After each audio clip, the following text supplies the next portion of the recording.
guys, good afternoon guys. Guys, papunta na ako sa simbahan guys, kaya hindi na kayo guys.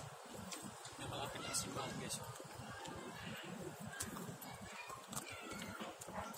Ang oras guys is +6 na.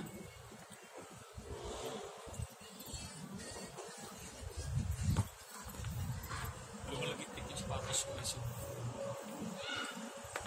Komportable kasi ako guys pag sapatos ko ay balak.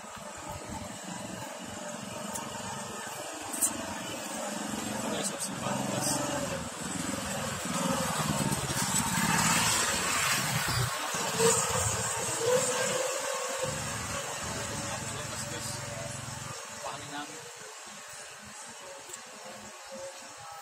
Ito yun guys, lagi kong pinupuntahan. Dalas ko itong pinupuntahan dito. Pag mayroon akong mga problema sa buhay, dito ako nagpupunta lagi guys. Noong mga nakaraang taon guys, sa isang linggo 3 beses ako dito nagpupunta. Merkulis, Lunes, walang kaltos yung guys, talagang dito ako nagdala sa simbahan. Yung panangunang guys, dito lang mag-awin. Dito ako nalas sa simbahan. Hindi ito siya gaano kalakihan guys sa simbahan nito. Ngayon malaki na siya guys. Pinalakihan siya ng mga pura-parok. Kung sino mga asahin dito ng pura-parok. Ito guys, nagkaroon ako dito ng pag nandito ako nagkaroon ako ng kapayapaan, puso at isipan. Kaya napaganda guys yung lagi tayo nagsisimba. Talagang maramdaman natin ang presensya ng Diyos sa mga lugar na kung saan doon din ang tinutahanan. Kaya guys, ganoon na lagi. Ngayon guys, itong taon na ito, ginawa ko ng isang bisis guys na ako. Ginawa ko ng isang bisis lang ako nagsisimba. Dito, lapit lang ito sa amin. Tuwing uipis na lang guys. Tuwing mga fellowship na lang guys. Doon din ako nagpupunta. Dito isang bisis na lang.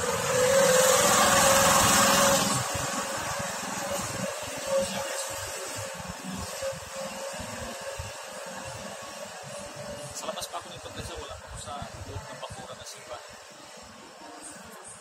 Pakita ko sa inyo guys. Village ko siya guys. Yan o. Village ko siya. Hindi sa ulit. Wala na akong isa sa ulit. Yan guys, so yun. Papunta yan to sa highway. Malapit lang yan guys. Tapos pag nakaharap sa highway guys, pakanan ka. Papunta na yan sa amin yan. Kaya lang guys, madilim-dilim siya guys.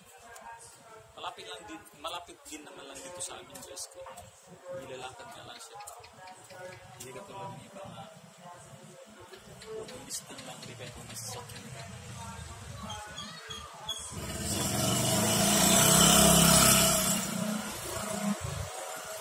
Ito siya guys. Ito siya guys ang tawag.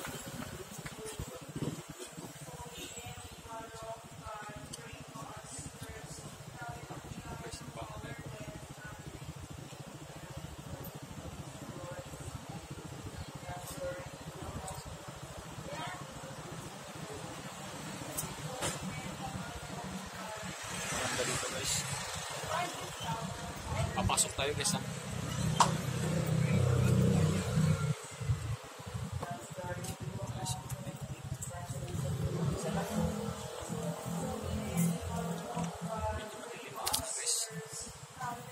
Maganda dito guys. Bermuda ang dito guys.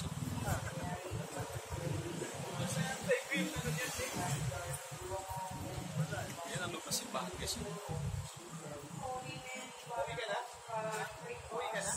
Yan guys, so yun guys.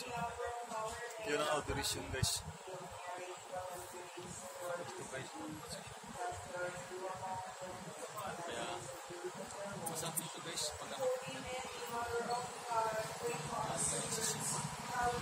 Pagkas na wala pa.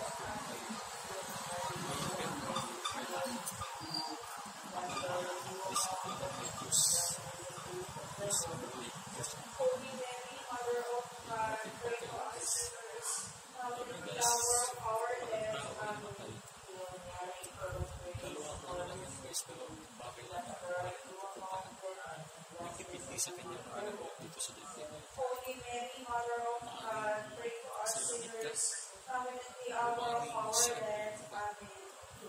kung ginusto ng Diyos guys, may kayo maliligtas at kinaligtas. Pwede rin. Kaya mahirap manghusga guys na ang tao ay mapunta sa iba. Depende na yan sa tao. Depende na yan sa Diyos guys. Maraming salamat po guys. Guys, napagpalaman po guys. Nandito natin po guys. Thank you very much. God bless you guys. Bye guys. Bye bye.